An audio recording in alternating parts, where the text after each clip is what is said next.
the blessings resulting from your independence.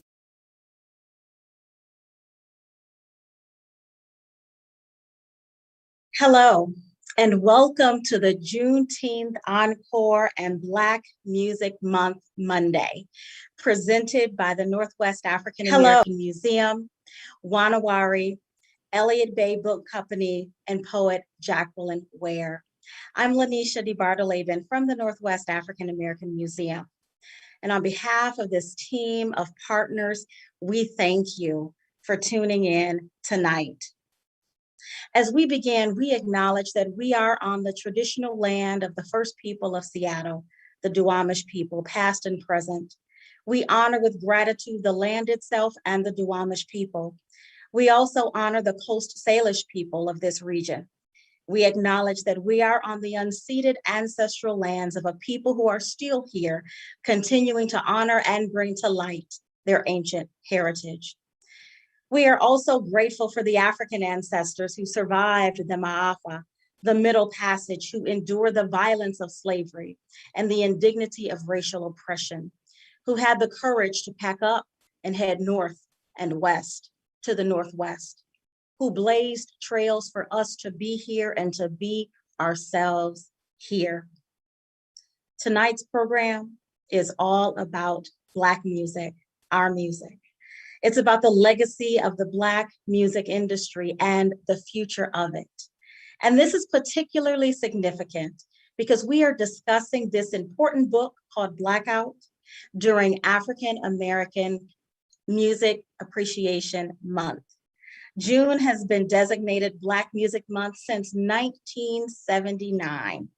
The same year that classic hits came out, such as Michael Jackson's Don't Stop Till You Get Enough and Rock With You, Prince's I Wanna Be Your Lover, The Whispers and The Beat Goes On, We Are Family by Sister Sledge, Boogie Wonderland by Fire, Got to Be Real by Cheryl Lynn, September by Earth, Wind and Fire, Reunited by Peaches and Herb, Turn Off the Lights by Teddy Pendergrass, Ain't No Stopping Us Now by McFadden and Whitehead, and the list goes on.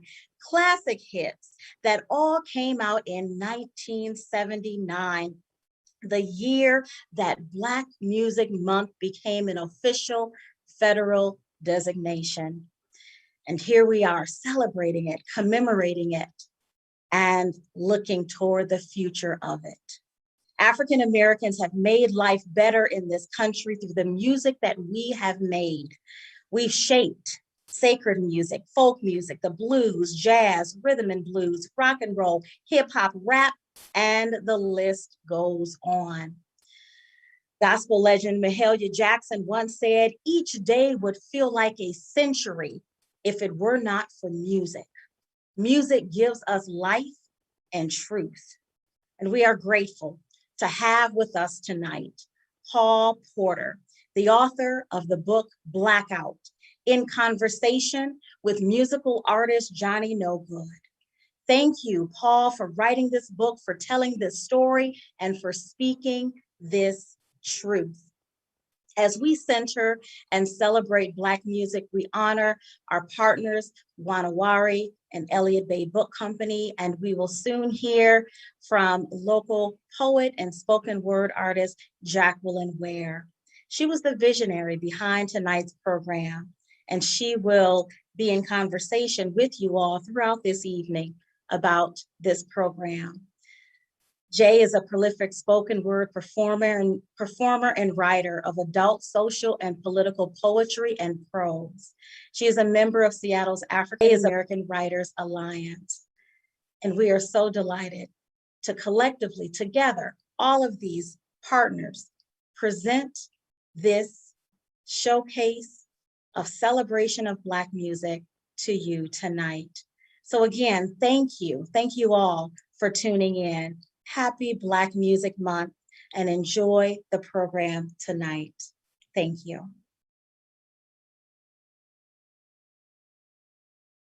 Lift every voice and sing till earth and heaven ring.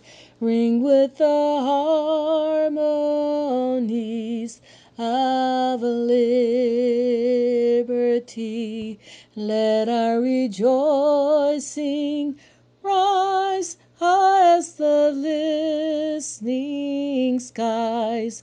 Let it resound loud as the rolling sea. Sing a song full of the faith that the dark past has taught us. Sing a song full of the hope that the present has brought us. Facing the rising sun of our new day begun, let us march on till victory is won.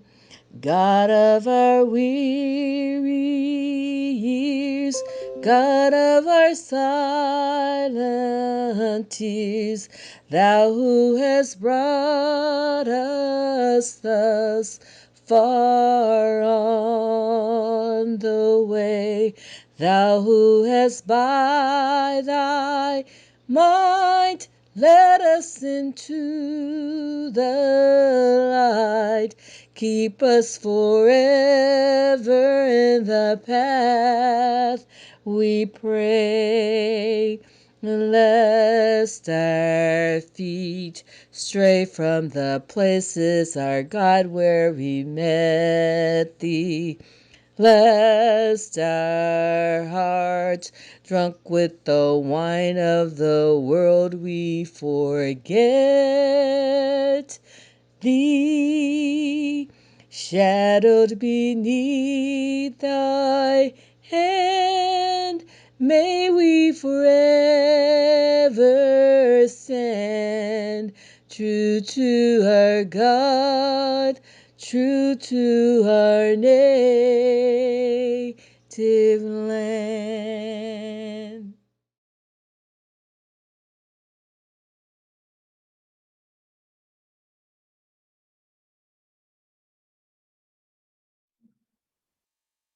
Wow. Thank you so much. That was Cynthia Winters. Thank you for that resounding rendition of the Black National Anthem, Lift Every Voice and Sing. I'm telling you, every time I hear that song, it just brings me chills. This is Jay Ware. As Lanisha has already said, I'm a playwright, sort of a playwright, but I definitely have had 2 plays that have been produced, but mainly I'm a poet, a spoken word artist, and a member of the African Writers Alliance. So this evening was huge for me. I met Mr. Porter one time, and that was only audible. I heard his voice one time, realized that this was June, Black Music Month, and that Paul Porter would be the individual, the person, the icon, the giant to speak about the history that he experienced in the music industry for over 40 years, what it entailed, what it looked like, what it felt like, what it required, what was needed, what was necessary. And I brought that vision. First of all, I just DM'd him. And asked if he would be willing to speak. And he agreed, which shocked me, but I was thrilled. And I immediately contacted Lanisha with NAAM and asked if they would be willing to partner. So it's one thing to ask someone if they would be willing to do something, participate, be involved.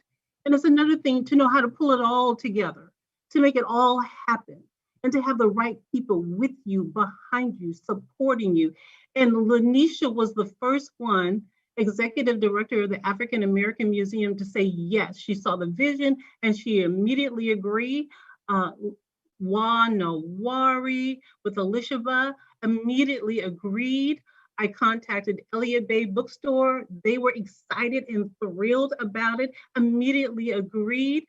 And Lanisha, with her wide range of contacts, pulled in town hall, they were like, yes, we're on board. Let's do this. This is great. This is fantastic.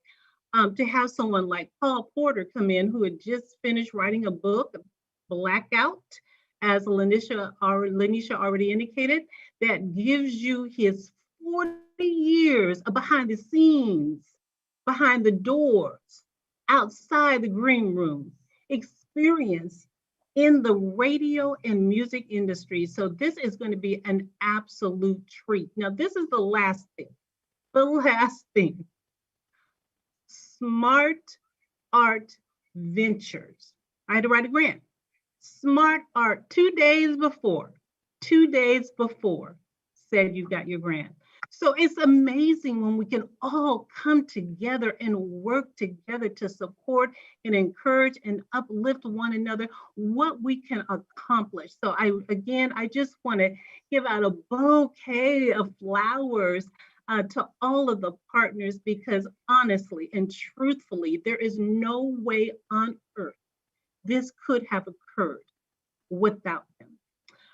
So Lanisha has already given you some background that I was going to share about Black music. She did a phenomenal and excellent job. So what I'm going to do is just jump right in. With Juneteenth and the celebrations that's been going on, the energy, the excitement, the joy, having been liberated, and this is now a federal law. What more could we ask for than a Black poem? A Black poem. Let the world sing a sweet chariot song in the range of a Black poem. Sing it baritone, tenor, soprano, alto, but sing it with purpose. Strong, let the world dance an elegant Black form choreographed by Alvin Ailey, dynamic, graceful, vibrant tap dancing on wood with precision. Like Bill Bailey, let the world be a Black poem behind closed doors or in a boisterous crowd, be brilliant, bright, colorful, and shamelessly bold and proud. Let the world laugh. Let the world laugh. A Black poem deep down in your throat. Laugh it loud. Laugh at anything that floats your boat. Let the world quote a Black poem with the rich metaphors of Nikki Giovanni, Maya Angelou, dripping honey in the rock, others following in their footsteps, taking stock. Let the world breathe in a Black poem, from the rich, breathtaking green valleys low to the magnificent Shanghai Tower. Let the world vote. Let the world vote for a Black poem. Voter suppression long gone. Let the world acknowledge. Let the world acknowledge a Black poem about Juneteenth, recognition long overdue, a federal holiday, liberation, celebration, hope, grace renewed. Let the world embody a Black poem, moving in a rhythm, emotion seeping through every pore, the continent beating in unison. Hearts move to the very core. Let the world bloom, fragrant Black poem, roses, orchids, a Black iris, and delicate tulips suggesting peace, harmony, and lingering bliss. Let the world throb, a Black poem, the whispering, healing before the pulse fades. Well, there will be no more poems to read, recite, or say. End poem. Thank you so much. So yes, music started according to how the hunter tells the story, and that's an African proverb. According to how the hunter told the story, music, Black music started in the fields.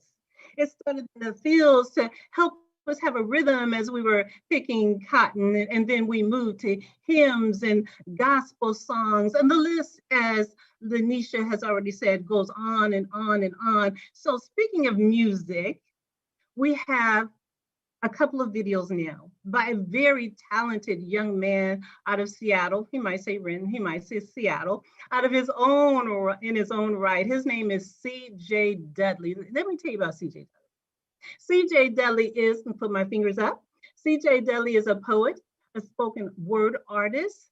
He is a clothing designer. He is a musician. He's a vocalist. He's an author himself of the book, Letters to a Blind Man. This young man is multi-talented. Enjoy his music videos.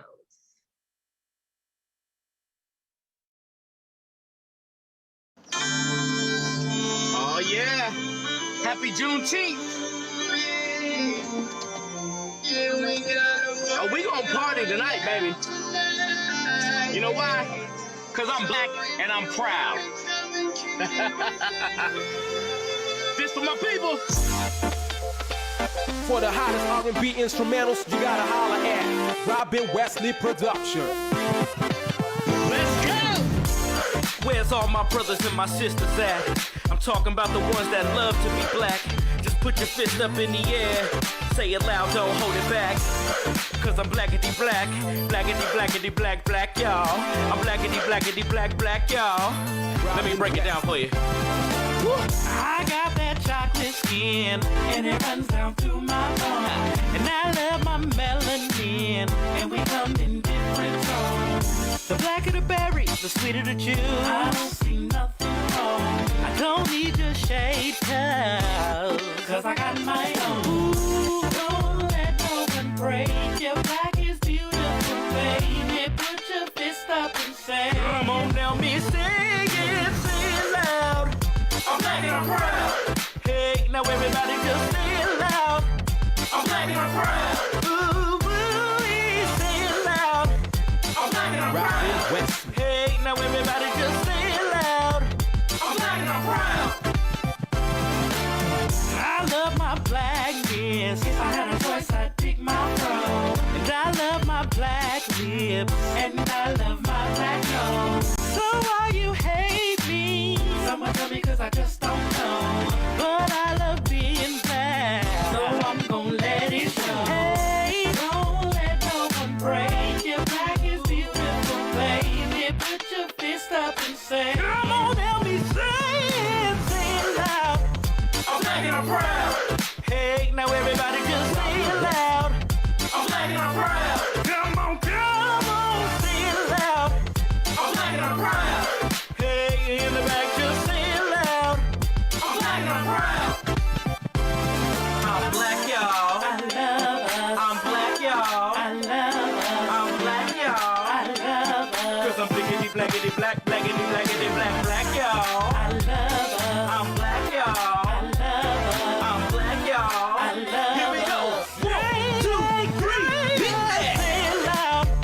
I'm black and I'm proud. Hey, now everybody just say it loud. I'm black and I'm proud. Come on, say it loud. I'm black and I'm proud. Hey, now everybody just say it loud. I'm black and I'm proud. Come on, say it loud. I'm black and I'm proud. Hey, now everybody just say it loud. I'm black and I'm proud.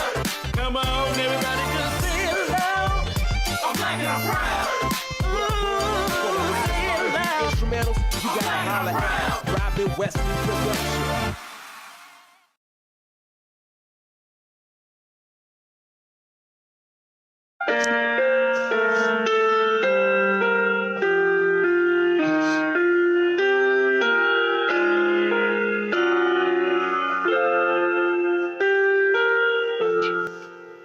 I was born by the river in a little tent, and no, like that river I've been running ever since. It's been a long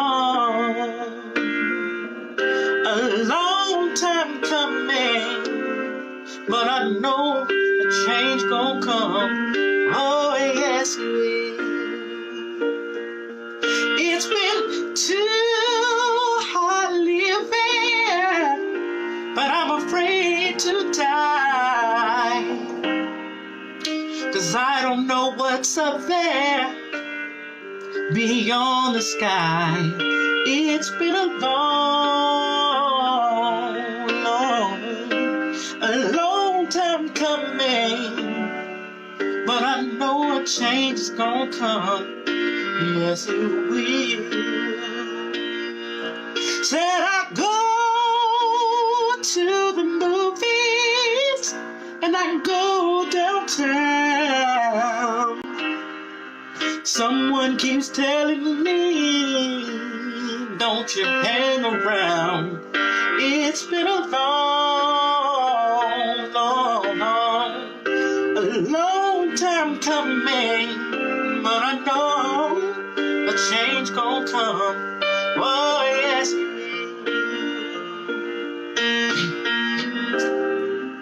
Then I go to my brother. I say, brother, help me please. Ooh. But he runs up, knocking me right back on down. Yeah. Back down on my knees. Oh,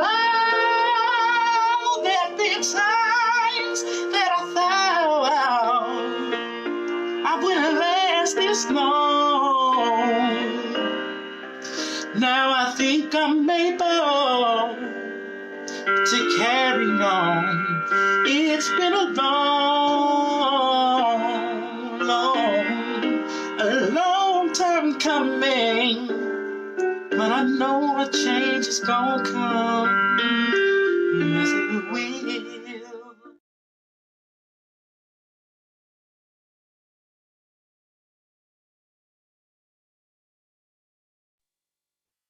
Ooh, Sam Cooke.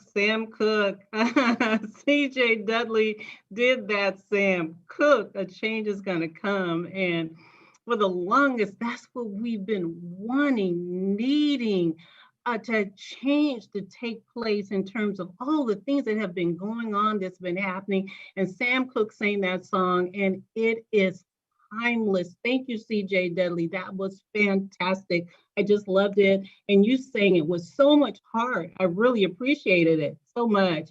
And we know about music. The music has so many different types of emotions for us. It can impact and influence us in so many ways individually and as a community. We have music, that the blues that can bring us down. We have music that can inspire us and lift our spirits. And one of CJ Dudley's songs definitely did that. And of course, you've got that song that you remembered that nailed that person in your life. It was a song that was playing and that was associated with those times and those moments in your life. And there were songs that lead us on a march to victory. Again, thank you so much, CJ Dudley. Applauding you. That was great. Now we're moving into our moderator and our conversation between Johnny Nogood and Paul Porter. Oh, so again, this is my first time actually seeing Johnny Nogood moving, but I've heard him many, many, many times speak, and he is so consistent in who he is, what he believes in, what he stands for. And Johnny is all about community. He's all about uplifting, encouraging, and inspiring. Johnny is also a musician. He's a spoken word artist. And in a heartbeat, he's more than willing to put you in the spotlight, and he'll take a back seat if that's what makes you glow and shine. In addition to that, he is an educator. He's an educator at a university. So Johnny is a bright, intelligent young man, but he's also a very humble young man. And this young man knows African proverbs like the back of your hand, back of my hand. He's amazing. And so Johnny is going to introduce our guest speaker, Paul Porter that I know everyone has been waiting for, waiting to hear that voice, waiting to hear what he has to share about his 40 years in radio, in the music industry, and how much that he can share and give and impart to us. With that, Johnny, you know what I'm going to do? I'm going to hand you the mic. How's that? Thank you, Queen. I appreciate that. And as mentioned, it's nice to put a face to voice. And I got the honor of introducing the icon, the legend, Paul Porter. He hails from Jamaica, Queen. He's an entertainment industry veteran, as Sister J mentioned, with over 40 years of experience. And he's also the author of a critically acclaimed book, BlackOut. So I don't know if you know who Mr. Paul Porter is, but he's a thought leader who has contributed to major media platforms like CNN, MSNBC, ET, Fox News, Billboard, and Rolling Stone. So he's a radio personality. He has been a program director, and he's a wealth of information and knowledge. And with that, I will hand that microphone over to the legend himself with the smoothest voice, Mr. Paul Pure Love Porter. The microphone is yours, King. Oh, Johnny, you went with the pure love thing, huh?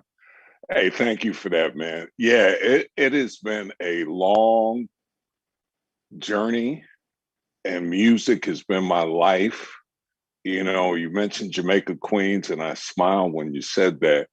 And growing up in Queens in the 60s, I'm 63 years old now. My best friend on my block, you know, before we had neighborhoods and you know, everybody knew each other. My best friend's father remarried Nina Simone. But at the time when I was young, you know, I used to go to Nina Simone's house from the time I was like 8 to 11. And I never knew, I just knew that, you know, they had a black Lincoln Continental and a nice house in Mount Vernon, and she traveled the world. But over time, I started to find out how empowering music was. And it's a different balance now. But, you know, back in the day, the one song that changed my life, because, you know, my birth certificate said Negro. And back then in the 60s, you didn't want to be black because you wanted to be light skinned. And you know how culture and music, and when James Brown, who lived like 40 blocks away from me, came out with the record, Say It Loud, I'm Black and I'm Proud. As a little kid, I pumped my fist and I noticed the whole world changed. And everybody said, you know, I'm black and I've been black. And don't get me wrong, I understand African American, but that made me proud to say I was black. And that was the beginning of it all. You know, loving music and then college and so forth and Black entertainment television. But I'm ready to roll this. You know, I know you've got parts of the book, and my book, BlackOut, the title is BlackOut, My 40 Years in the Music Business. And blackout means a temporary loss of consciousness. And I think that's what's happened with us, our music. You know, I grew up listening to everything. And don't get me wrong, I love hip hop. I love some of the gangster stuff, you know, but I also love jazz. I love blues. I know what an instrument it is. And things have changed over the last 20 years as we've moved into this digital era. And a lot of it has to do with money, consolidation, and what we, you know, what we're shown and what we're told to listen to. And hip hop had so much power due to the lyricism. And you mentioned it, you know, because my favorite line is, you know, we went from lyricist to the lyrically challenged. And the one thing I know we have to talk about, and I've got to work for all the best companies. I work for NBC, AOL, Percy Sutton, who owned WBLS, Bob Johnson at BET, Kathy Hughes starting her radio station. But there's not enough Black or African American owners, because if you're not at the table, you're on the menu. And Black music has been on the menu for a long time. They've killed R&B, they've killed jazz, and they've killed so many other things. but I like to talk and, share my experience with it outside of the book. And I'm here for you. Wow, that was just, you got me rubbing my chin. I didn't change up my posture. I didn't got unprofessional. That was just amazing. And you mentioned Nina Simone, and you mentioned, just hip hop and your relationship to it. Like you said, we went from lyricist to the lyrically challenged. How did you first fall in love with hip hop? I know you was introduced, you mentioned him in context, but you didn't mention his name, Mr. Stroud. How was you introduced to your first love of hip hop, King? Well, hip hop for me started when I was in college. And, I used to DJ in college. And there was a group from Queens, the Fatback Band. And Fatback Band, back when Good Times was out by Sheet, and I used to scratch and good times and remix the record. And I fell in love with hip hop early because there was so many powerful stories. I'm a storyteller in real life, and that's what, music's attraction was, some of the stories. Because when my mother and father were breaking up, I used to sit around and play the 45s. I still see them now. Marvin Gaye, Tammy Terrell, If This World Were Mine. The Temptations and the James Brown and some of the things. And then when, it was part of the funk era, the 70s. And when hip hop started, it was so pure. And I remember the first time Donnie Simpson was my boss at KISS, when The Message came out, that was like a scary record to play on the radio because there was so much passion in it, and folks weren't ready for it, but I still know it's 7 minutes and 5 seconds, and the post before the vocals is 43 seconds. That's how much I drilled that record. But hip hop changed like everything else. And once the corporate control, they started limiting, the voices and the messengers. And that's the problem when I talk about ownership.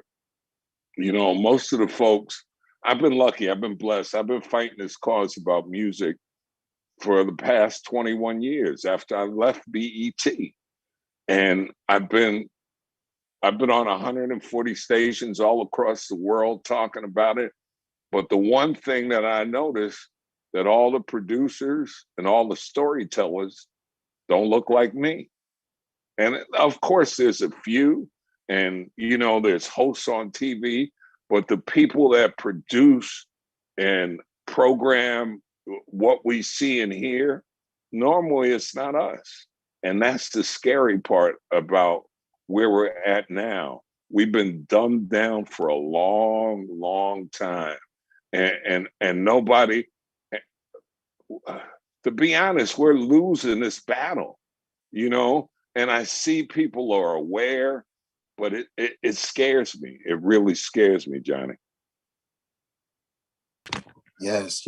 And I mean, you mentioned in context about a little bit about what happened and what switched, because like you mentioned, hip hop was a way of communicating messages, substance, history, storytelling, the African oral tradition of poetry and spoken word.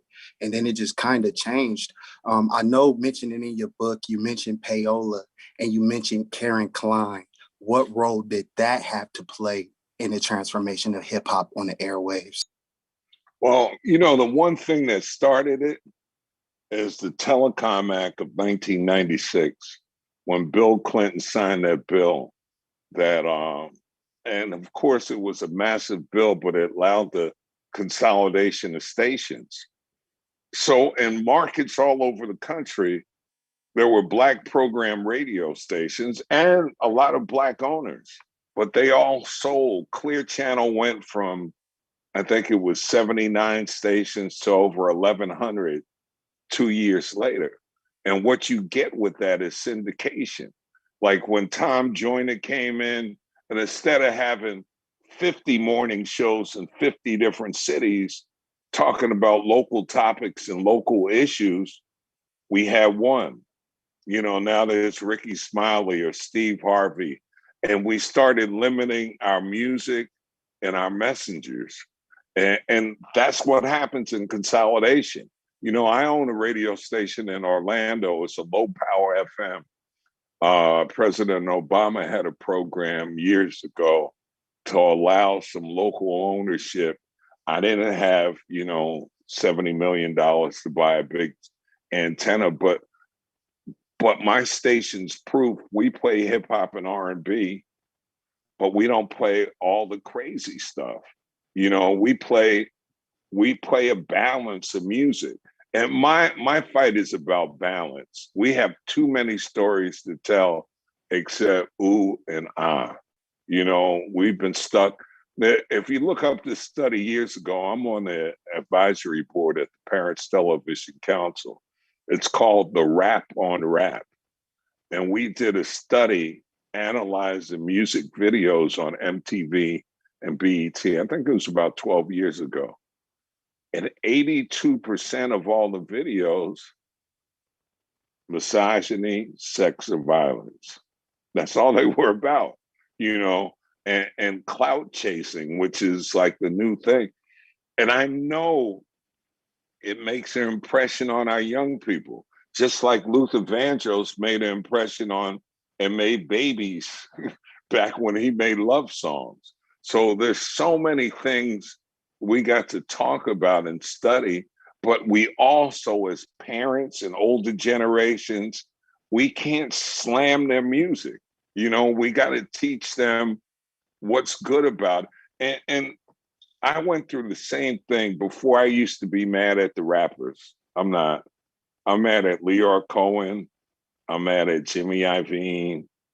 I'm mad at Sylvia Ronan. She's my friend and she's Black, but she puts out garbage too, So there's so many levels of this that, there's a lot to unpack. Wow. I mean, you really, really, really just put a couple people on Front Street notice. And I think that that's what's necessary, is that we hold people accountable. So what about for the naysayers, Brother Paul Porter, the people who say that people ain't gravitating towards conscious music, people don't want to hear that, that's not the wave, that's not popping, that's not making money. What do you say to those naysayers? They don't give it a chance. I know how the business runs. Like right now, we're stuck on analytics. But if you don't test things, if you don't research them, if you don't give them a chance, they can't be liked. But right now, the difference in the 80s and 90s, some of the top songs, at least on radio, were every 4 or 5 hours. Now it's every 60 or 70 minutes. So back in the day, you would hear a song in the top 10 maybe 40 times in a week. Now you hear it 160 times in a week. So they pick what songs they bombard you with. And sooner or later, folks like them. It's the pie has gotten smaller commercially, even though they talk about options and talk about independence and owning your masses. But if you see who's winning, there were 7 big companies before. Now there are 3. And they're all controlled by money. And you mentioned Karen Klein. When I went back to BET in '99 to program the network, I opened my book, BlackOut, talking about it. I checked in. I was in New York. I used to do voiceovers. That's when I walked away from radio. I booked a spot for AT&T. I said 6 words. I made $65,000 in 30 days. I said, AT&T, it's all within your reach. And I was off to New York because I was chasing money, because that's what I was thinking, cloud, and everything. And not until I got to New York and started volunteering at a school, because teaching to me is always, I'm out at auditions. And a young girl in the 8th grade, Latia, came up to me with a note. And she was crying, and the note said, Mr. Paul, can you get this song off the radio? and it was a song by Raw Digger. And when I heard it, I was working at Hot 97 in Kissimmee, New York, and doing voiceovers. And the chorus was, "Gotta beat that bitch with a bat. Gotta beat that." And I'm like, where have we gone? Because there were times we used to edit those words out. And at BET, the visuals, we didn't show 40s or beer bottles or butts or chests. We used to block.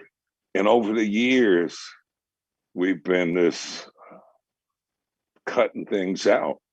And Latia, she gave me the note, and I said, what is wrong? And she said, "Mr. Paul, my mom's in the hospital. My father beat her up with a bat, and the kids are making fun of me." And it was like I had an epiphany right then. It just made me like everything I was thinking about, because the next thing, you're supposed to be the old guy when you care about content, like you don't know what's happening. And I remember because Funk Master Flex, when I got into this fight with management at Hot 97, he took my side. And I was sort of surprised because he played all the crazy, but he's old enough to see the changes. Like when I was young, I didn't get that balance. I didn't get Cardi B and Megan Thee Stallion and WAP, So if I'm 10, 11 years old, but anyway, that note from that little girl just changed my whole mission. Matter of fact, the head of MS Broadcasting lived in Seattle at the time. His name is Jeff Smolian from MS Broadcasting. I sent him an email talking about the content of the music. And I mentioned like 12 records that were just violent, like shoot him in the head, boom, he's dead. Everything was just so violent. And I was, to my surprise, he answered back. The songs all came off the next day. Then 3 days later, my boss, Barry Mayo, came in, called me into the office, and I never worked in radio again commercially. He killed me. He sliced me out, told me, you got to make a decision. Either you want to be a martyr or you want to be a part of the team. I went on TV a couple of days later. The New York Post picked it up. I lost my crib.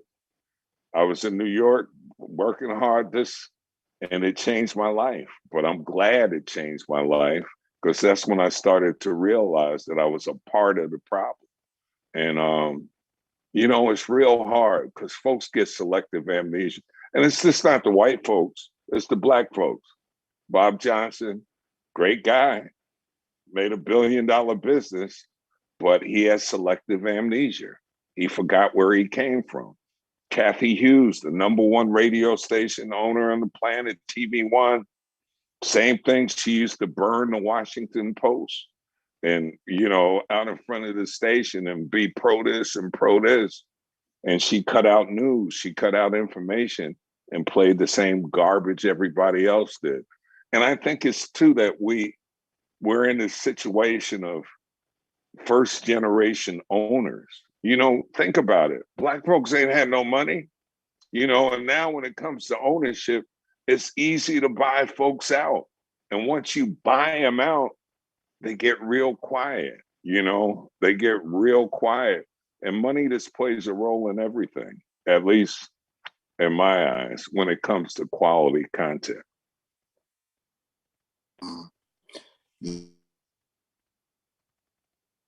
I think you're in the matrix for a second. I lost you, Johnny. Yes. And I'm glad that you dispelled the conscious content and business. So when is it that you first discovered that there was a business side to music? Because as consumers of music, we just enjoy it, we love it. But when did you figure out that there was an actual money side? Oh, once I got to college, man, I was lucky in Boston. I worked for a great guy, my first mentor, a guy named Sonny Joe White. And Sonny was just real honest about the music business. He drove a little sports car and, I started to see the record reps And in 1979, I became an intern. And the first three people that I met was Sylvia Rohn, Sharon Haywood, and a guy named Ruben Rodriguez. Well, here it is 42 years later. Sylvia Rohn's the most prominent Black woman in the music industry. She's the president of Epic. And I still can call her to the day. So it was about building relationships and learning from people. And then they started to share. But I never knew how much money was flowing until I got in those positions. When all of a sudden people are asking to pay you off, or, you know, all of a sudden you're flying on a trip to a Stevie Wonder party, or, you know, SWV video shoot in Hawaii, and everything's all paid for. And then it became money. Then it became drugs. Then it became more money. Then it became, like I told you, Karen Klein, when I checked in programming BET, it was in 66 million homes. I was at Hotel George in Union Station. I get a FedEx with no note and 3 envelopes, stacked $100 bills with thousands of dollars in it. And I was like, wow, this is how it's changed. And, you know, that's the case. People get paid to play things. And that's why people get real quiet. Programmers' hands, if you look at them, they're like tin cups. They look like this or this, because they always want you to put something in it.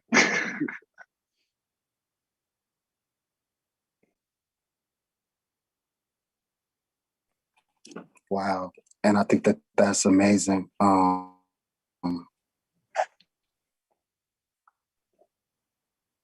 Yeah, it looks like a connection issue. Jay, please step in for me. I'll be happy to, King. I'll be happy to step in for you. Absolutely. It's amazing to me. I read your book, Paul, and you know, it really does read like a movie. I absolutely loved it. It was so fascinating. And when I had to put it down because I had other things I needed to do, it's one of those, you just can't wait to get back to it. So what I would like to know, Paul, is how did you dig and scratch and pull yourself up when they cut you off? And that might be the fear for so many young people getting into the industry. You're money hungry. You want to be seen. You want to be heard. You really want to make that money. But there is that concern that you're willing to sell a piece of, if not all of, your soul to do that. So what was needed and necessary for you to pull yourself up out of that hole to get to where you are today? Because I wasn't happy. You know, I was a public success and a private failure for like 20 years. I had great jobs, you know, in Washington, D.C. and New York and BET. I had my own show on NBC and DC. But I wasn't happy. You know, I was playing a role, you know. I had the big 6 Series BMW, the beautiful women. I was snorting Peru, smoking weed every day and going through the motions. And not until I met Latia in New York that it all snowballed. Like, I am a part of the problem. And I've always been caring and always been teaching, but I got caught up in it like everybody else. Like, it was just so much power in the music industry for so long. And all of a sudden, I'm out with George Clinton. You know, I'm some of the same people I grew up thinking of. Like, I brought Michael Jackson on stage. I went to Africa with Stevie Wonder, you know, and just, but I still wasn't happy. And I've always been happy when I'm standing for something. But does it pay well? No. You know, we don't make the tough decisions financially worthy. So that's not where folks are going to go. You know, there are a lot of activism, but getting the voice to go to the next level, that's the problem. Or feeding your family when you're protesting against corporations, it doesn't match. Like, nobody, And then on another level, it upsets me, even the politics. Like, I've testified on Capitol Hill, but a lot of the Congress people and senators that pass legislation, they're sponsored by the industry in Hollywood. So their bread's buttered somewhere else. My son worked for Steve Harvey for years. You know, I've been on, like I said, 140 countries. I've been on Entertainment Tonight a couple of times, CNN, all the networks. You know where I haven't been? Steve Harvey or Al Sharpton. I've been everywhere else. My son worked for Steve Harvey for 7 years. And there's reasons why, because Steve and Al won't talk about certain subjects because they're paid by these same people. Like Steve Harvey told me, yo, man, BET is where I make my money, man. We can't talk about BET. Al Sharpton is Dodges. And I'm not scared to talk about it, but that's how the system goes. You know, the mouths get real quiet when the dollars get spread. Let me see if Johnny can come back on. Johnny, are you able to come back on? If not, no worries. I see your mic is unmuted. Want to give it a shot? If not, I'm more than willing to step on in. Are you guys able to hear me? Yeah, I got you. Cool. Yeah, I'm sorry about the technical difficulties. Mr. Porter, why do you think that is? Why do the mouths get real quiet when the money gets spread thin? You know, I was always taught that when I get taken care of, when I eat, my brothers eat. But that's not always how it practices in principle when it comes to these behind the door deals. So why do you think that is, that mouths get real quiet when the money gets?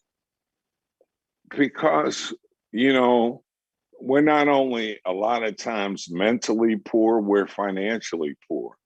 And we've been dumbed down for a while, you know, growing up in the 60s and experience in the 70s and 80s and having a son. My son's in the music business for a long time now. It's just, we're losing the culture war because we don't control it. You know, there was a point when I used to be scared seeing Black kids with hoodie on the streets, because if you watch the news and you watch all these things, you're in fear. And there's a lot of love out there, but you never see that story, you know, and we don't tell our own stories or share these stories. And that's why I wrote the book. I wrote the book to tell the truth, because there's ups and downs in this game. And I started a website called raprehab.com. It's been up for like 12 years. The new game is getting in the music game. Everybody's a rapper. Everybody has a computer and can sample, but more money is made on losers than winners. iTunes makes more money off of losers. Spotify makes more money off of everybody who subscribes than everybody that listens. And, you know, what they have us chasing certain things. Like Steve Stout has a company called United Masters, and he preaches ownership.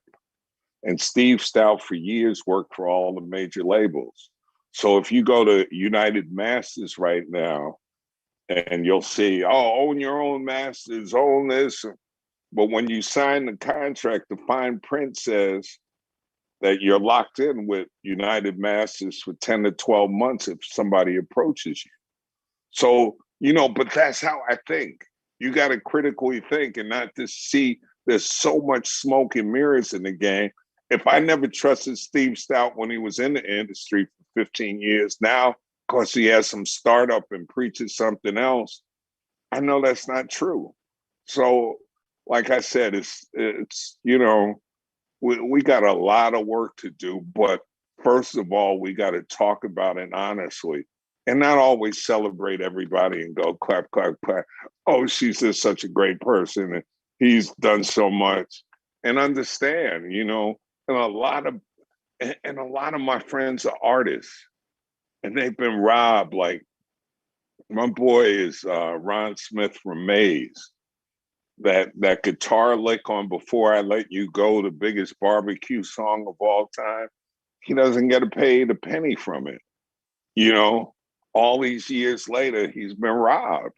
You know, and there's so many people in this industry that haven't made money and that people need to fight for and find out some of the stories. Go ahead, you look like you ready, man. I'm just sitting here. I'm sorry. I was sitting here trying to think about the act that they passed. I know a brother named Dave Bogan has some legislation that he had helped work on and create, where they had passed an initiative that gave older artists the opportunity to reclaim their masters. I believe it was the Music Industrialization Act, but don't quote me on it. But I know that they had retrograded that to a lot of recordings that was previous to 1972, and then gave some grace to some artists after 1972. So I know that I would implore those artists, if you know any of those older artists, to look into that. And I believe that they have until December of 2022 to look into that, but don't quote me. But I just was blown away by what you were talking about as far as with United Masters and like the importance of ownership. So as an artist, what's the artist's responsibility in maintaining ownership? And as the music business industry, what should be their responsibility to the artist and making sure that it's a fair game? Well, guess what? It's a business, and life is not fair, and business is not fair. And they will rob you as quick as your brother next door. You know, as a matter of fact, they'll do it professionally. And I always tell folks they call it music business for a reason. And I've got to know a lot of folks over the years. Some last for 5-10 years. Some Helen from the 3 Degrees, they had a #1 record in 1973. When Will I See You Again? And for the last 50 years, she lives in Amsterdam and tours Europe because she couldn't get jobs here. And there's so many people that we think are successful. Like I said, a public success and a private failure. But we don't talk about the artists that have a great living. Like, to me, the best vocalist on the planet is Rochelle Farrell. She had a deal out in the 90s, had a great song, and never wanted to go back to Capitol Records. Well, for the past 20 years, she makes a couple of $1 million a year touring and hasn't put out a record. But it's her performance that people pay to see. And being a student of the game is where it's at. And we always want something fast. And it comes, my cousin, we did a record, it's called Chris Porter, The Water Dance. 100 million streams. It did really well around the world, look it up. But guess what? We got paid more from publishing for being on 8 radio stations than 100 million streams. And that's the business side of music. So the publishing side pays 7 cents a spin, but the digital side pays 0.006 on Spotify. So, you know, 1 million streams is $3,500. You can't live on that. And 90% of artists will never have 1 million streams. It's a trip. It's a trip. But it's because we don't know the business side of it. Yes, and it is because we don't know the business side and know which portals to register. So as a starting off artist, what would you recommend an artist to do? Should they get with a music lawyer? Should they get with somebody who knows the name? Or should they take the initiative to start doing the work themselves? What would you recommend to an artist starting off in the music business industry? I tell them to call me, hit me up on IG or Music Biz U, and let me find out where you're at first. You know, there's so many levels to it. Sometimes I tell folks, you're not ready. You got to be a student of the game. You know, this because you did a video, like when my cousin Chris Porter came to me with this record, The Water Dance, and he was, you know, popular at the time locally, doing clubs. And I said, Chris, real fans spend money. You know, And I said, do a Kickstarter project. He said, how much would it cost to break this record? And this is a low ball, but this is the Paul Porter way. I said $25,000. He studied Kickstarter. He did a plan 30 days later. And 60 days after I told him that, he raised $25,000 on Kickstarter.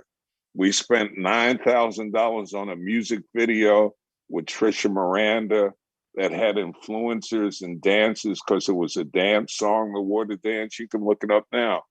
And all the kids had 200,000 followers on Instagram. She had on YouTube. Well, it picked up. It did 20 million in 1 month.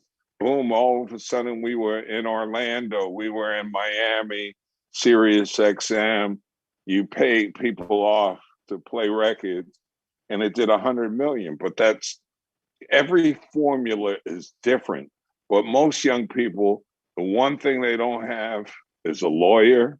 And I don't mean, you know, Bobo, your cousin who went to Howard and went to law school but knows nothing about entertainment law.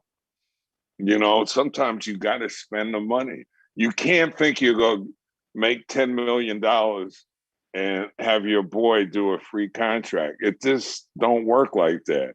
I got an app. It's called Music Biz U. And I think, too, sometimes your life has to be together.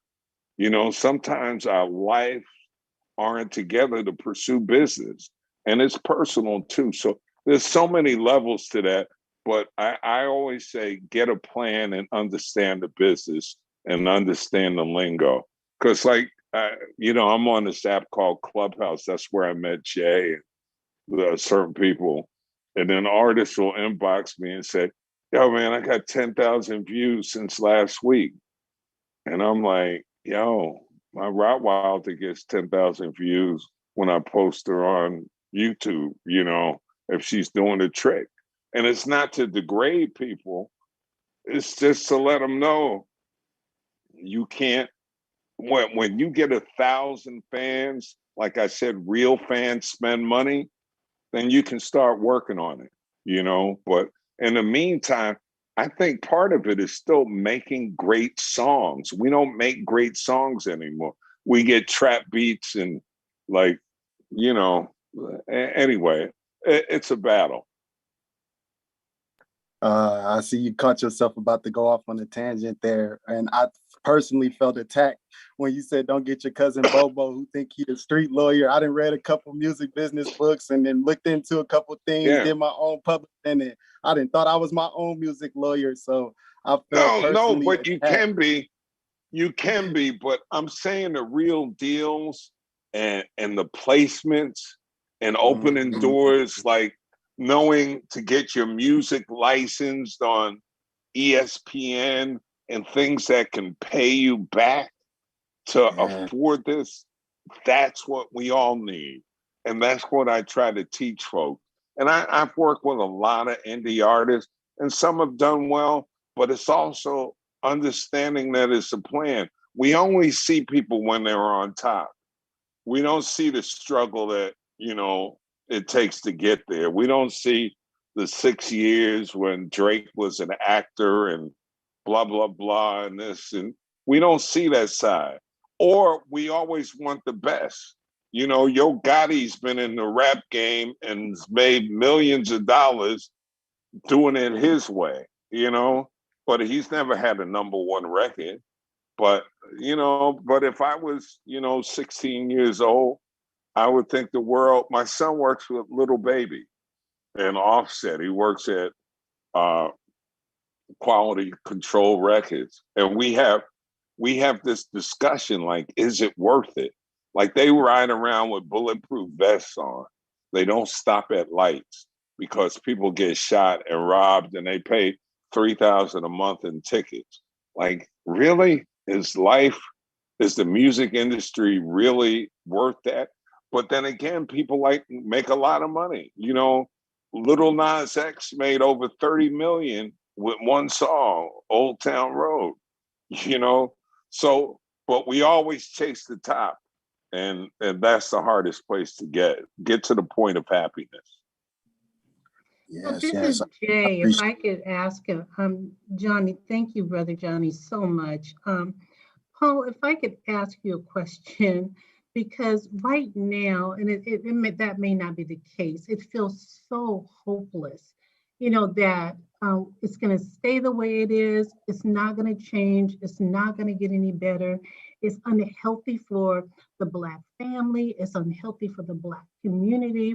We're just like on a wheel going around and around, and we're not accomplishing anything other than the few people. So there's the bad and the ugly, and then there's the good. And there's a few people that are in that good category, if you want to call it money, where they're visible and they're making money, and whatever they're doing with it, they're doing with it. So where do you see the hope? I see the hope with investment. Not only investing time, but investing money in some of the beliefs, and people have to take some risk. The music industry is real funny because all you need is one big person to change the landscape, but getting that one person or that one group, if I had $500,000, I would invest all my money in this one group that I love that plays real instruments and has a powerful message in their song, because that's what touches people, and your movements can start and build. But look at the tech space. We're so far behind in the tech space. I'm part of a startup called Needle, Nedl, a brother Allende, who started it years ago. He was the first to do Clear Channel's radio app, but he couldn't get the funding. His app is better than Clubhouse, but Clubhouse is valued at a couple of, 70, 80 million dollars now, but he raised 1.6 million. So sometimes being Black, that's not a help, but it's a help when somebody funds you, and funds some of your ideas. I bought my own radio station, which was cheap here in Orlando to prove there's 900 what we call low power FMs. And 3 years ago, they called to say we're the #1 low power FM in the country in Orlando. First one rated blah, blah, blah in the top 40 market. And it wasn't following the book. Like, people want to hear different, but people don't want to change to be different. It's scary for a lot of people. And now everybody's in the analytics and numbers. Like, they can't even hear a hit. And that's scary. Right, you talked about, and even on your C-SPAN interview, they talked about the death of radio, in terms of the death of radio that was really the ear on the community, and the voice of the community. And I recall that even in Seattle, that if anything was happening, of course, with gentrification, some of those communities have been very diluted. But I remember how just listening to some of our Black or African American DJs and broadcasters, they were talking about what was going on in the community, what was happening, what we needed to know, what was taking place. And there was a huge respect for those DJs. So if there was a problem, not only are you going to the ministers, so a lot of times you go to the church because of issues that might be going on, and the church or the ministers would intervene. Then you go to the DJs. The DJs also have that kind of power and that input and that ability to persuade. So, all right, back to C-SPAN. They were saying, okay, that was then, this is now. Who cares about radio now? What do you have to say about that? Yeah, but that's an excuse. Radio still reaches millions of people. It's still making money. Is it as powerful as it was? Well, music's not as powerful either. You know, kids don't fall in love with music. DJ Khaled is really popular, but his songs, I call it microwave music. That it comes in before there was songs of summer and seasons. Now it's 4 or 5 weeks and they're done. You know, because they're quick burn and you don't fall in love with music. And kids, it's not, you know, you don't read the back of albums anymore or CD covers and want to know who plays an instrument. You sort of hear a song and they've sort of fashioned that way. And history repeats itself. I think a lot of R&B is coming back and a lot of, it's so bad we call it conscious music now. Like, we were always conscious. Like, when did we get dumb? When we started following this one lane called hip hop. And I love hip hop, but it's not all of our music. And hip hop is really samples of R&B and jazz from the past, you know? And then when you put dumb lyrics on top of great lyrics, you know, it's scary. So, but I think there's promise, but it's also being a part and having the money to support. And then we get scared of Black businesses as Black folks. You know, we always talk about it, but we always want a deal. Like I told you, I have a station in Orlando, The Wire, and it'll be 5 years old. And was it a smart decision? No. But I knew I could train kids. We're in Pine Hills. So we take 7 kids a year in our mentorship program. First year took them to Ghana, second year to Hong Kong, and back to Ghana. And seeing them grow as broadcasters, and one got a scholarship to Florida State, that's part of it, you know, being the voices and teaching them up instead of just teaching them how to be rappers or, you know, whoever controls the culture, that media dial, you know, like I remember I was on a panel with the FCC commissioner and he said, if it bleeds, it leads. That's when you know you're going to see Black folks at the top story of a shooting or a robbery or something else. And when that keeps happening, our minds just get, you know, it's scary, you know, but we got to do some work and we got to partner up and have these discussions more often, but reach back to the younger folks. Look, I lecture at colleges, at Harvard, at USC, and that's cool, but I know I can touch more people from 7 to 14 that'll change some things. And don't get me wrong, I like talking to everybody, but when you catch them early, that's when it really matters. And the problem is we've had a generation who's been dumbed down, now growing up another generation. And I'm not saying all, but I get to see a lot and it's scary. So, Paul, you really do have a voice of compassion now, a voice of concern, where you really can see with clear eyes what's happening, what's going on concerning the dumbing down and how unhealthy it is for us as a people. So that's your voice. Can you drop names of other voices that are out there that's beating that pavement, that's trying to ring the alarm and do the same thing that you're doing? So that's question number 1. And then question number 2, dropping names.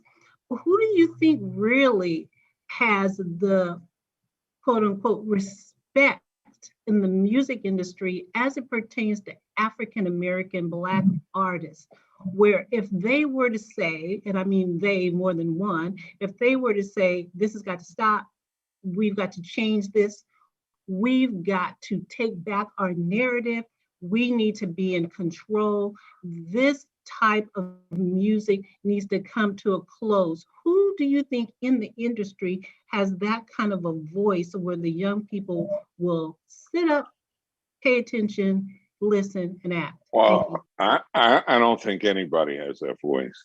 I think somebody has the gumption and the daring to put money behind something positive, I think it's much easier right now to develop a star that talks about it. And a lot of people talk about it in general, but there this hasn't been that one superstar or that one record label that says we're going to change the landscape. I hoped it was Kathy Hughes years ago, and when she got her deal at Universal, she signed the same garbage that everybody else did. You know, I hoped it was Bob Johnson, but there's so few. So, you know, I'm not giving up by any means, but it's going to take somebody that says, you know, I'm going to invest a couple $1 million into changing the scenario. And everybody plays follow the leader. It's like, remember when boy bands were out, Boys to Men and Jodeci and all this great harmony and Shy and all these, you know, they were mentioning at the beginning, were mentioning all these great songs, and everybody plays follow the leader.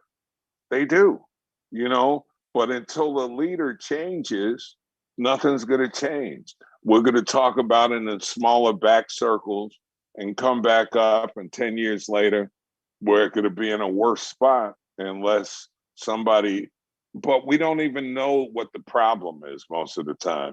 And that's what I love, this sharing some of this information, and that's why I'm here. I'm so glad, Paul. I am so glad you were willing to be here. I'm so glad you're sharing all of this incredibly invaluable information. And so as we wind down, I want to know a couple of things. This is me being nosy, Paul. So in the industry, and when you're being interviewed, like by Wendy Williams, by Joy Reid and others, they'll say, my good friend, my good friend. Paul, are you really their good friend? Yeah, Wendy and Joy. I spent more time with Wendy during her divorce than I did in college. And Joy, I mean, I can call on Joy for anything. But, you know, like, I love Wendy, but Wendy doesn't play politics. She's not going to stand up for anything. She's honest about it. Like, she's got to worry about her white listeners in Iowa, you know? And Joy Reid's like, she's my militant, you know? Joy's a lot tougher than a lot, and she takes hell, you know? They go back and research tweets, like, they put so much pressure on Black women, and Black men forget about it, you know? It's just really tough. And could life be different? Could I have chased more dollars and been, I'm cool, I got a dog, I got a house, I got a palm tree. I might not have 10, but I got 4. So I'm okay. But until we learn how to make some sacrifices and invest in things, we do so much talking, but it all takes money, you know, or it takes work. The paper chase takes paperwork. And until we do the work and put the numbers together. Look, I sided with Parents Television Council, which I thought was a right-wing conservative group. I forgot. And Tim Winter, the president, he's been the coolest guy. You know, like, if I need a study done or a press release, or he'll get it done. And I've went to a lot of Black organizations that say no, because they're bonded with television, or, and you know, we're connected. There are too few leaders out here. And until we find some Malcolm X's, you know, or we fund some things, you know, we're gonna sort of be stuck on stupid. But I honestly think it's getting better. I'm impressed with a lot of the young people that I'm meeting, and hearing some change. I'm hearing it. I feel it.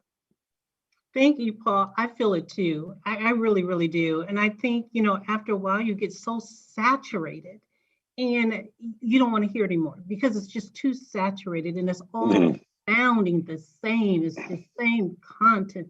It's the same music. It's over and over again. And after a while, you don't want to hear it anymore. So I think we're getting to that saturated area where there's going to be, and you probably know about this book. I know Johnny Nogas does. There's probably going to be a tipping point when we've actually reached that point where we just don't want to hear anymore. And it gets back to hopefully where it was before. But Jay, here's the problem. It all started in the 80s, there was one radio station for the whole family. Like you would get in the car and you would hear this, that. And then in the late 80s, when hip hop started coming in, they started hip hop stations and they started what was called urban adult stations, the Tom Joyners. So the adults went one place and the kids went everywhere else. So the parents were like, I don't have to listen to that dumb stuff, but that was the trick. You don't know what's going on. You don't know how to talk or relate. That's why my book relates to both sides, like being the parent and being the kid and understanding how to talk these things out. And I help a lot of parents try to have these discussions with their kids that are turning out to be young gangsters, and they're doing everything right, except knowing what's in their mobile phone. That E ratio that, was on the flyer for this, when I go to colleges, the E ratio deals with how much time we spend on mobile phones, on entertainment or education. There is a wealth of knowledge in these phones. So the average person spends, there's a couple of studies, 50 minutes on entertainment and 1 on education. The average Black kid spends 200 minutes on entertainment and 1 minute on education. And you can really get smart off a phone, but we're not taught that. We don't even mention it. We just give kids phones and not show them where to go to learn. And there's so many things we can learn through our phones, but we watch. What do you get out of Instagram?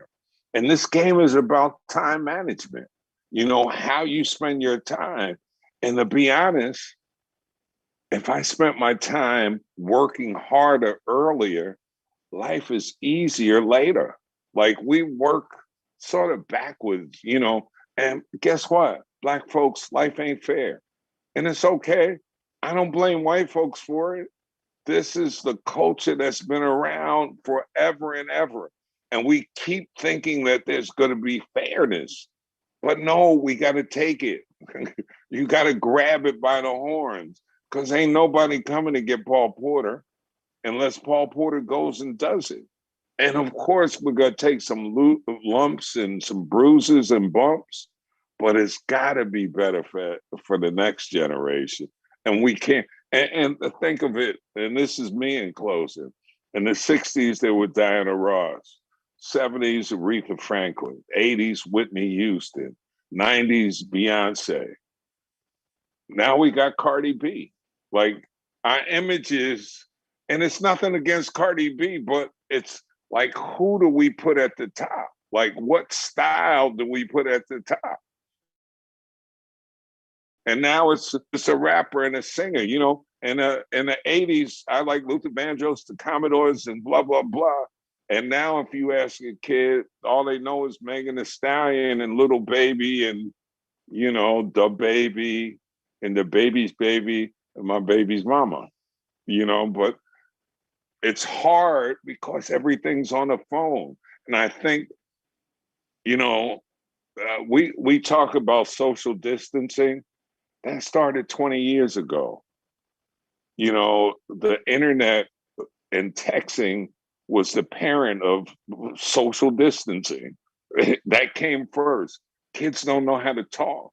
We don't have conversations anymore. They don't know how to set themselves apart. Before, the barbershop was the place that you went to talk as a man. And now you don't get that. You don't get all these conversations because we're a lot faster when we're plugged in the headphones and looking at our phones and not talking to people. And to be honest, the only way that I'm blessed to be here today is through others and building relationship and chewing the meat and spitting out the bones. Everything's not good for you. You know, it's, what Paul Porter says ain't all right. What Jay says is not. Pick out what works for you. But listen, and until you get in situations where you can hear folks talking, you don't know. And that's the problem. Most of us don't know. And we're not smart enough to share or to say we got weaknesses. The great thing about my book, I talk about all my weaknesses. I talk about how I lost my mind, because I kept working, building stations and facilities for people. Like I got fired at BET right before it went public. I was supposed to get stock options for like 1.6 million when I got fired. I never got them. I was really angry. I was like buying scopes for my gun. I was going to take Bob Johnson out. Well, really, Stephen Hill. And then I learned that it wasn't mine in the first place, Right. And until you learn it's not yours, I work harder at my little station now and make nothing, but it's fun because it's mine and I can't be fired. And I see what it does for other people. And that's the blessing. When you can pass it on, it's, it's the best thing in the long run. I totally agree with you. Thank you so much, Paul. This has been incredibly enlightening. I can hear it in your voice, the passion to really try and reach out and touch and make a difference in the lives of our youth in such a way that they can find the best path for them, a path that's not going to trip them up. And it goes back to me, the African proverb, until the lion tells the story. The hunter will always be the hero. We must tell our stories, and we can't allow ourselves to end up in a predicament, in a situation where we are lost. But what I do want to say about that hope, it's so easy to say, Black folks this, Black folks that, but there are so many African Americans Blacks that are doing phenomenal things in the community, phenomenal. And they are out there beating that drum and trying to call those that are lost home. Come back home. Come back where you need to be. Come back to the village. Come back to the community. Come back to your true nature. Thank you so much, Paul. What more could we say? You have one thing in closing. You got a closing. Bring it in. Bring it in. This is my line. Remember this, and this is how things are going to change. If you're not at the table, you're going to be on the menu. And we've been on the menu for a long time because we're never in that room until we own it. So let's preach ownership. Let's be the producers. Let's be and I don't mean the YouTube content creators. Like, go get it. Like, get something big. Our dreams aren't big enough. And if we keep working for everybody else, we're going to get what everybody else gives us. Hey, I just want to say thank you. This has been a great experience. And anybody reach out, I am here. I talk to everybody. There is no tripping here. And luckily, I know other people that talk to other people all around the world. Let's just keep the conversations going and see where you can fit in. And I know it's not for everybody, but somebody has somebody that it affects. So it is for everybody. And until we understand that, we're going to be bumping our heads against the wall. Thank you so much. Paul, I do want to call you Mr. Porter, but I'll call you Paul. I just want to thank you. I am honestly, humbly honored. I'm honored that you would come and spend this amount of time with us. I want people to buy that book, Blackout, Blackout, Blackout by Paul Porter. I'm telling you, it's so fascinating. It's not a thick book, it's a thinner book, but it reads like a movie. It is just so interesting. He shared a lot of tremendous information, and I think it is absolutely invaluable. We really do want to do whatever we can to help our youth to be better, to want better. With that, I'm going to turn it over to Lanisha. Thank you so much, Paul. Much love. Hey, thank you. All right. Blessings. Thank you, Paul Porter, Jay Ware, Johnny No Good. What an insightful conversation to have during Black Music Month. We learned so much about the business and the future of the Black music industry. Thank you. Thanks so much to each of you for being here and sharing your insights. Paul, thank you for the book. Seattle itself has long been home to all sorts of Black musical genres and Black musical geniuses across time. And tonight we pay homage to the rich legacy of Black music here in Seattle and the state of Washington and across the nation and across the globe. Black music has enriched our lives for the better, and we honor Black music this month. We also would like to thank Cynthia Winters for reminding us to lift our voices and sing.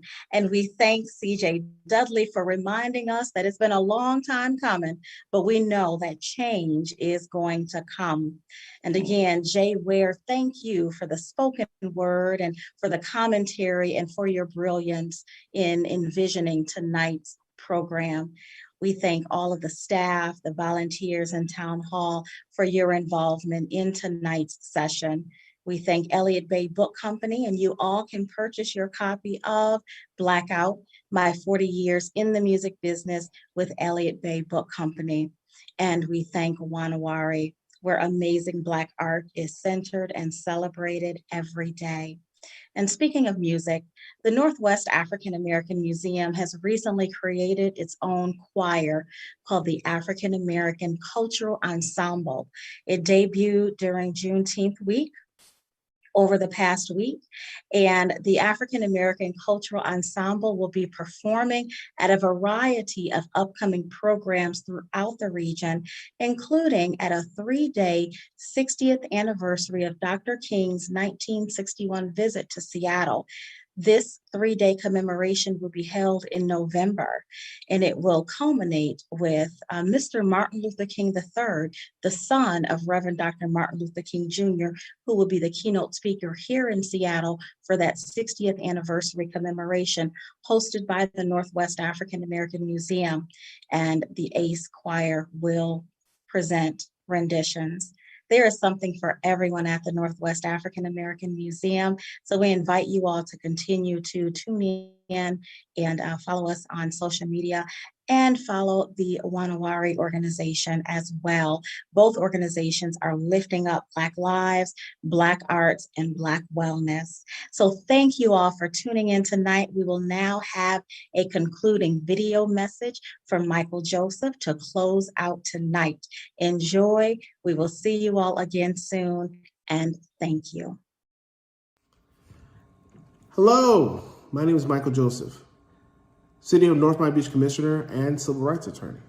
First, I'd like to thank my mother-in-law, Jacqueline Ware, for inviting me to submit a video, and the Northwest African American Museum, Wa Na Ray, and the Elliott Bay Books for their partnership in making this special event a reality.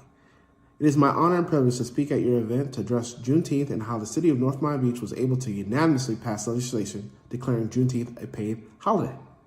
As one of 6 commissioners in April of this year, 2021, I sponsored legislation to make Juneteenth a paid municipal holiday for the City of North Miami Beach. Although several cities have made faint acknowledgement of Juneteenth, I strongly advocated for a resolution ensuring this day was a paid holiday, respecting and honoring a pivotal point in our American history. As most of you already know, President Abraham Lincoln signed the Emancipation Proclamation on June 1st, 1863, making slavery illegal in the United States. However, This proclamation needed to be enforced by the Union soldiers, just as integration had to be enforced. It is always unfortunate that doing what should come naturally and willingly, but must be enforced. Because Texas was the furthest slaveholding state, enslaved Africans born in Texas did not receive news of their freedom until June 19, 1865, over 2 years later. Some may believe that Emancipation Day is a day to celebrate, and to some extent it is. But we who believe in freedom cannot rest. As the poet Emma Lazarus once said, none of us are free unless all of us are free. Sadly, true freedom and full acceptance remains an ongoing uphill battle. This resolution was important to me because just as the 4th of July is a paid holiday, Juneteenth celebrates Independence Day for American descendants of slaves, and I wanted to make sure our North Miami Beach community and residents knew we understood the magnitude of this day. If your city or your county doesn't have this day as a paid holiday, I would implore you to reach out to your city council members and tell them you want the city to honor the significance and legacy of the Black liberation. I was proud to have not only the support of my colleagues, but of the Miami-Dade chapter of the NAACP, the president of the 100 Black Men of South Florida, an organization I'm proud of to this day. Our city of North Miami Beach is having our first annual Juneteenth celebration this Saturday, June 19th. As a Haitian American, I'm proud of the people of Haiti, their struggles and perseverance, and for sailing to North America to battle alongside their fellow brothers seeking freedom and founded historically Black cities like Chicago. As a husband to an African-American wife and a father to an African-American child, I want our children to understand the beautiful complexities of their heritage and to honor their past. Celebrations like Juneteenth do just that. I ask all of you to continue peeling the pages back on our nation's past mistakes and to stay the course, helping to right the wrongs of a brutal past and its existing laws and failures.